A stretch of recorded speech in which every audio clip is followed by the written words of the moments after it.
이 정부 주도 암호화폐가 이제 등장을 하기 시작했어요. 페트로. 또 사전 판매가 좀 시작이 됐고, 베네수엘라, 뭐 이란까지 지금 뭐 이런 암호화폐에 대한 다양한 접근이 좀 나오고 있는데, 뭐 한번 얘기 좀 나눠보시죠. 네, 뭐 아마 이제 그 베네수엘라가 페트로라는 그 이제 암호화폐를 네. 이미 발행을 이제 했죠. 그렇죠. 이제 소위 말해서 프리 IPO를 통해서 네. 아마 이제 그 세계 최초 정부 주도, 그러니까 정부 주도 암호화폐 중에서는 세계 최초일 거고요. 뭐 첫날부터 아주 성황리에 뭐 17만 건이나 이렇게 신청이 들어왔고, 또 그 중에 또 미국을 의식해서인지 뭐 그 중에 40%가 달러화로 신청을 했다. 그래서 좀 그 미국을 약간 자극을 했는데, 뭐 사실은 이제 뭐 우리나라 돈으로 따지면은 첫날에 뭐 7억 한 3,500만 불, 대충 우리나라 돈으로 보면은 이제 한 그 8천억 정도, 뭐 이 정도면은 뭐 상당히 이제 그 성황리에 그 이제 시작을 한 거죠. 첫날부터. 그러니까 이제 뭐 목표로는 이제 첫 그 프리 IPO에서는 아마 2조 한 2천억, 4천억 정도. 네, 제가 이제 파악하기에는. 네. 총 뭐 1억 개의 그 페트로 토큰이 이제 그 발매될 예정인데, 이제 우선 첫날 이제 프리 IPO 때는 이제 한 3,840만 개 정도. 그 다음에 이제 또 2차에서는 이제 그 4,400만 개. 나머지 한 1,700 좀 넘는 거는 이제 아마 국가 금융감독기구에서 이제 보유하는 걸로. 그래서 뭐 제가 알기에는 아마 그 저 2월 20일부터 아마 3월 아마 19일까지 네. 예, 맞죠? 네. 그래서 아마 프리아이피 진행되는 걸 알고 있는데, 제가 뭐 지금 어떻게 지금 진행이 되고 있는지 자세히는 모르겠지만 뭐 제가 잠시 한번 또 우리 베네수엘라, 그렇죠? 왜 베네수엘라가 이렇게 국가주도 암호화폐를 발매를 하느냐? 사실은 이제 그 잠깐 말씀을 드리면은 그 이제 베네수엘라가 이제 우리 남미에서 네. 소위 말해서 이제 반미, 이제 뭐 좌파, 포퓰리즘, 사실은 이제 미국 입장에서는 굉장히 눈에 가시죠. 그래서 그러다 보니까 그 차베스 전 대통령이 암으로 뭐 이제 죽었죠. 그래서 그거를 그 당시 부통령이었던 현재 그 니콜라스 마두로 부통령이 이제 이어받아서 대통령 하고 있는데, 그대로 이제 그 차베스의 정책 기조를 계속 이어가고 있다 보니까 여전히 이제 미국의 제재로부터 벗어날 수가 없고, 그러다 보니까 또 그 미국의 금융 제재죠. 네. 그러니까 경제난을 겪게 되고, 심지어는 뭐 베네수엘라의 그 중산층 이상 한 뭐 인구 20%가 이미 탈출까지 했다는 뭐 우리 뭐 뉴스에 자주 나오지만은 생필품이 부족해가지고 이제 그 인근 국경 넘어서 뭐 사기도 하고. 그래서 아마 그 현재 그 마두로 정권에서는 그 아마 이제 국가재정, 네. 파탄난 이미 이제 거의 디폴트 상태는 마찬가지인데, 이 파탄난 이제 국가재정을 그 이제 살리기 위해서, 네. 그 다음에 이제 그 절대 부족한 외화, 이것도 이제 구하기 위해선 아마 아이디어를 낸 것 같은데, 글쎄 그 미래는 제가 보기에는 굉장히 좀 불투명하다고 좀 보여집니다.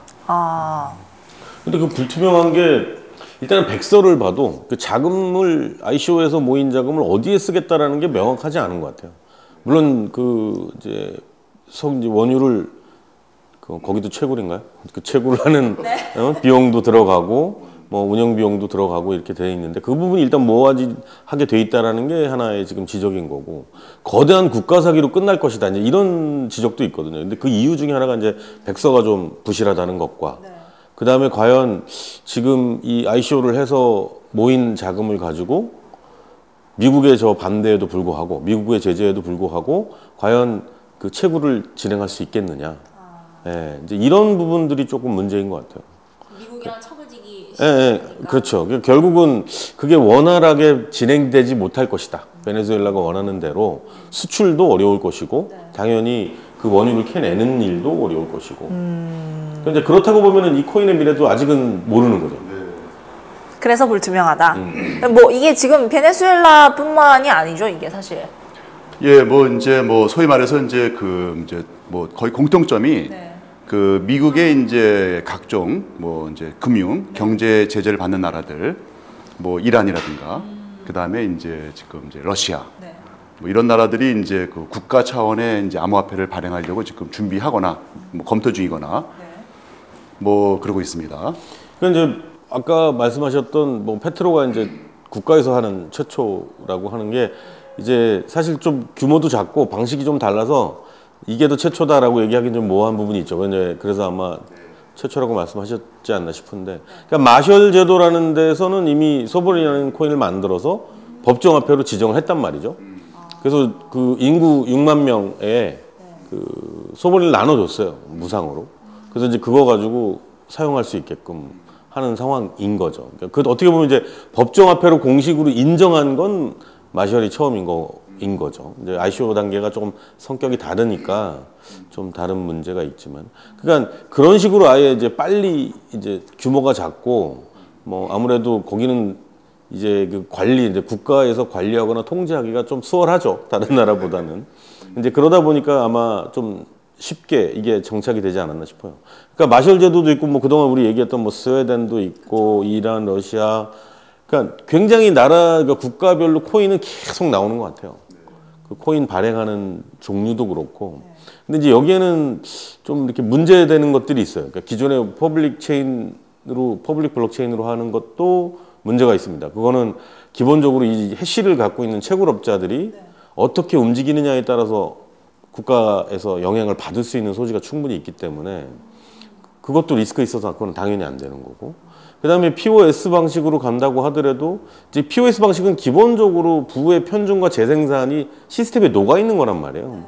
그리고 그 마스터 노드를 신뢰하기도 또 어려운 거고. 그럼 결국은 그 노드 자체를 국가에서 신뢰하는 기관이거나 아니면 그 기관에서 어떤 인증을 해준 어떤 업체이거나 이런 데들이 그 노드 역할을 해서 합의를 해주고 확인을 해줘야 되는 상황인데, 그렇다 그러면 그건 그러니까 올바르다기보다는 원래 블록체인의 철학하고는 안 맞는 거죠. 그 국가들이 발행한 코인들, 뭐 예를 들어서 베네수엘라 같은 경우나 뭐 어떤 거래 방식을 통하는 거예요? 거래소 뭐라든지. 이제 그 국가 주도의 화폐는 이제 가장 큰 장점 또는 가장 큰 특징이라 하면은 이제 국가가 이제 강제화할 수 있는 거죠. 그래서 지금 이제 우리 페트로 그 발표한 내용을 보면은 그 이제 의무적으로 국가기관 어디는 이 페트로를 보관하거나 이거를 사용하도록 하라라고 이제, 그렇기 때문에 이제 뭐 사실은 우리가 일반적인 우리가 또 알고 있는 이제 비트코인이나 이더리움 보면은 굉장히 제한적으로 사용되고 있지 않습니까? 근데 이제 국가 주도의 암호화폐는 그나마도 이제 국가가 강제로 명령을 하게 되면은 예를 들어 뭐 국가 운영하는 이제 뭐 국영상점에서 쓰이게 한다거나 또는 이제 세금을 내게 한다거나 뭐 등등. 아마 이제 근데 결국은 이제 이것도 우리 이제 전문가들 얘기에 의하면 과연 이제 우리 베네수엘라 국민들이 첫째는 우선 이제 베네수엘라 볼리바르화로 살 수가 없습니다. 그러면은 베네수엘라 국민들은 이 페트로 이 암호화폐를 어떻게 보유하고 있을 것이냐. 그러니까 텍스도 그러니까 세금도 낼 수 있다. 그다음에 각종 뭐 공공요금도 낼 수 있다고는 했지만은 결국은 이제 그게 이제 원천적으로 불가능한 거 아니냐. 그다음에 뭐 우리 대표님 말씀하셨지만은 이제 그 백서를 봐도 사실 저희는 그런 게 궁금하거든요. 이게 어떤 생태계에서 어떤 식으로 이게 사용이 되고, 근데 그런 내용은 없고, 특히 이제 그 베네수엘라가 보유하고 있는 이제 세계 최대 석유 매장량을 굉장히 강조해 놨더라고요. 3천억 배럴. 세계 최대죠. 사우디아라비아보다 더 많고. 그러니까 그거 말고는 저희가 특별히 볼 게 없고, 뭐 그러다 보니까 이제 다들 의구심을 내고 있는 거, 의심을 하는 거고, 페트로의 미래는 결코 밝지 않거나 또는 아예 없을 것이다. 근데 뭐 지금 이제 우리 아까 말씀하셨듯이 이제 뭐 이란이나 러시아 같은 경우도 지금 이제 암호화폐 검토 또는 발행을 적극적으로 지금 진행을 하고 있다 하지만 아마 이제 페트로의 그 앞으로 추이를 좀 관심 있게 보지 않을까. 네. 그렇죠. 근데 이제 저는 뭐 개인적으로는 저는 이제 페트로는 결국은 필패일 것이다. 네. 필패. 예. 왜냐하면 이제 미국이 어쨌든 뭐 주도하는 그 국제 그 금융 그 시장은 결코 이제 어느 한 나라 또는 몇 개 나라가 거기에 이제 좌지할 수 있는 건 아니기 때문에 그 뭐 특히 이제 금융 시스템 내에서는 이게 작동을 할 수가 없다. 네. 근데 이제 그 또 이제 대륙을 좀 바꿔서 아프리카 대륙으로 가면 이제 케냐 같은 곳에 코인이 있어요. 그러니까 지금 ICO로 진행 중인데. 케냐의 코인이. 예. 케냐에 있는 회사에서 이건 국가 발행 코인은 아닙니다. 국가 발행 코인은 아니고 케냐에 있는 이제 기업에서 누루라는 코인을 지금 이제 ICO를 진행을 하고 있어요. 누루. NU. 그래서 그 누루라는 코인은 그 아프리카 대륙 내에서 벌어지는 무역이나 거래에 쓰여질 수 있도록 하겠다라는 게 이제 취지예요. 근데 사실 이 코인은 지금 이제 약간 스캠이라고 여기저기서 지금 얘기를 하고 있어요. 그러니까 이제 백서도 너무 엉성하고 실질적으로 이거를 규합할 수 있는 조직도 안 갖춰져 있단 말이죠. 그러니까 이제 지금 사실은 아프리카에 보면 아프리카 대륙 연맹이라는 게 있어요. 그러니까 연맹이라는 표현이 맞는지 모르겠는데, 그러니까 얼라이언스 같은 거죠. 그쵸. 예. 근데 이제 지금 이게 그런 유럽 연맹일 수도 있고 뭐 근데 아프리카에 있는 나라들이 참여해서 하도 어려우니까 다들 어렵고 이제 경제적으로도 여러 가지 문제가 있고 환전하기도 어렵고 이제 이런 상황들을 좀 타개하고자 이제 그 아프리카 대륙 연합이라는 게 있는데 그 대륙 연합에서 이 유럽개발은행이죠. EBRD의 지원을 받고 또 그 안에서 또 이제 비영리 기구의 지원을 받아가지고 지금은 르완다 대통령이 이제 대륙 연합의 위원장 같은 거죠. 연합회장. 근데 이제 거기서 이제 그 창업에 대한 허브를 만들겠다고 하고 있는 상태예요. 근데 이제 제가 이 얘기를 왜 드리냐면, 그러니까 국가가 직접 발행하는 코인도 지금 이제 많이 나오고 있지만, 국가가 발행하기 어렵지만 국가들을 대상으로 하는 코인이 오히려 시대적으로나 지금 필요로 한 상황들이 있지 않느냐. 그게 이제 대표적으로 저는 아프리카라고 보여져요. 그러니까 왜냐하면 당장 짐바브웨 달러만 해도 그렇고, 짐바브웨는 비트코인을 쓰는 게 오히려 안전한 상황이 돼버렸고, 그 밖의 나라들도 마찬가지라는 거죠. 그러니까 아프리카 국가들 사이에서 물건 거래를 하는 데 있어서 그 나라의 달러를 또 다른 아프리카 국가의 달러로 바꾸는 것 자체가 별로 의미가 없는 상황이고, 또 짐바브웨 달러 같은 경우는 아예 미국으로 환전하는데 스위프트에서 수수료가 너무 높은 상황, 아니면 아예 환율에 대한 데이터가 제공되지 않는 상황이니까 이제 그렇다고 보면, 그래서 이제 리플이 그 어떤 그런 상황들을 또 해결하고자 나온 코인이기도 하죠. 근데 이제 그거와 좀 다른 편에서 한번 소화를 해보려고 한다면, 이런 이제 대륙연합, 아프리카 대륙연합 같은 곳에서 아프리카 국가들끼리 사용할 수 있는 어떤 코인을, 블록체인과 코인을 만들어서 그걸 공동으로 사용한다고 하면, 아프리카 국가들 사이에서는 사실 똑같은 코인을 아프리카 대륙 전체에서 쓰니까 굳이 짐바브웨 달러가 안전해, 루안다가 안전해, 뭐 나이지리아가 더 이런 얘기를 할 필요가 없는 거죠. 근데 지금 당장은 그러니까 거기에 이제 사례가 그런 게 있어요. 그러니까 케냐에서 그 케냐 은행에서 해외 송금을 하려면 한 3주 정도 걸린답니다. 빠르면 뭐 1, 2주도 되긴 하는데, 그 이유가 뭐냐면 갔는데 담당자가 없는 경우, 상담하기로 했는데 안 되는 경우, 서류가 원래 요구했는데 잘못 들어온 경우, 그 다음에 스위프트에서 또 검토하는데 시간이 오래 걸리고, 아프리카 쪽은 뭐 하여튼 이제 이런저런 이유로 한 3주 정도 걸린다 그래요. 그러니까 이런 문제들을 해결하지 않으면 사실 아프리카 대륙에서 다른 나라와의 교역은 너무 어려운 거죠. 그런 의미에서 약간 이런 국가별의 국가가 어떤 처한 상황에 따라서는 이 암호화폐가 정말 좋은 대안으로서 될 수가 있는 거죠. 러시아 같은 경우는 어떤가요? 그러니까 러시아도 지금 이제 아시겠지만은 이제 미국에, 그다음에 이제 유럽 연합 네. 쪽에 지금 이제 경제 제재 받고 있고요. 뭐 예전에 이제 뭐 침략 전쟁을 일으켰고, 그다음에 이제 이제 소위 말해서 불량 정권 지원하고 그래서 네. 미국이나 이제 유럽에 그 제재를 받고 있는데, 네.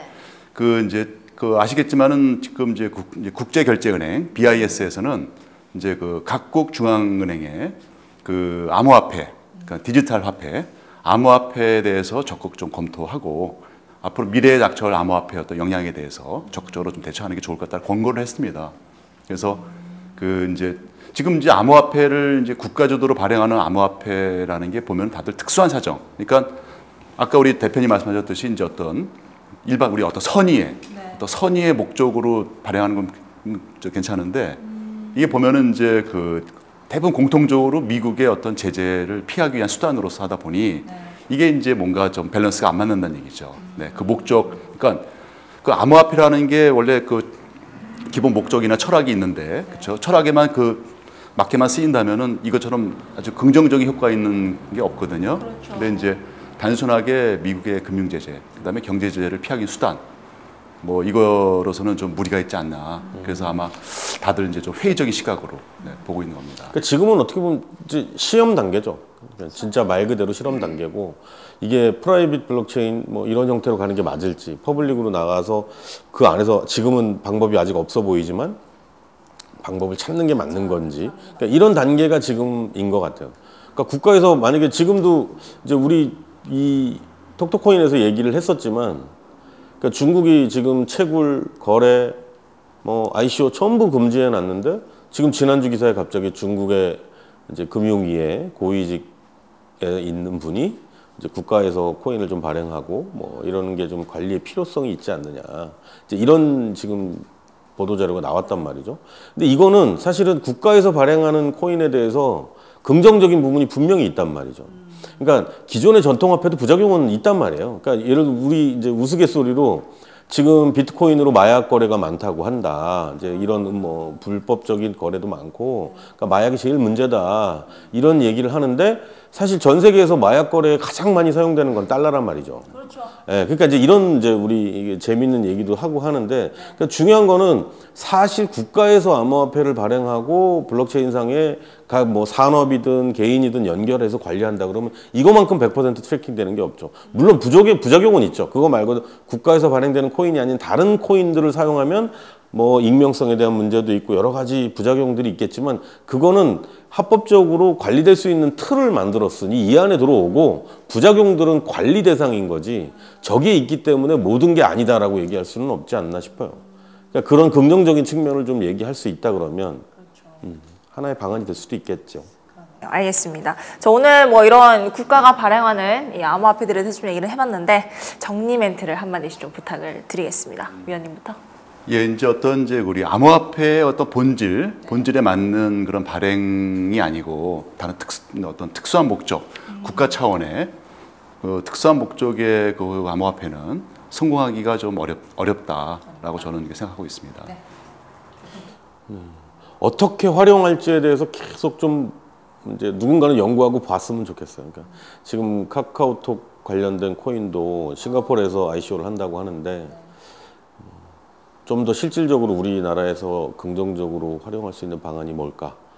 이런 고민이 좀 있었으면 좋겠습니다. 끊임없는 연구가 좀 필요할 것 같네요. 네, 오늘 얘기는 여기서 마무리를 하도록 하겠습니다.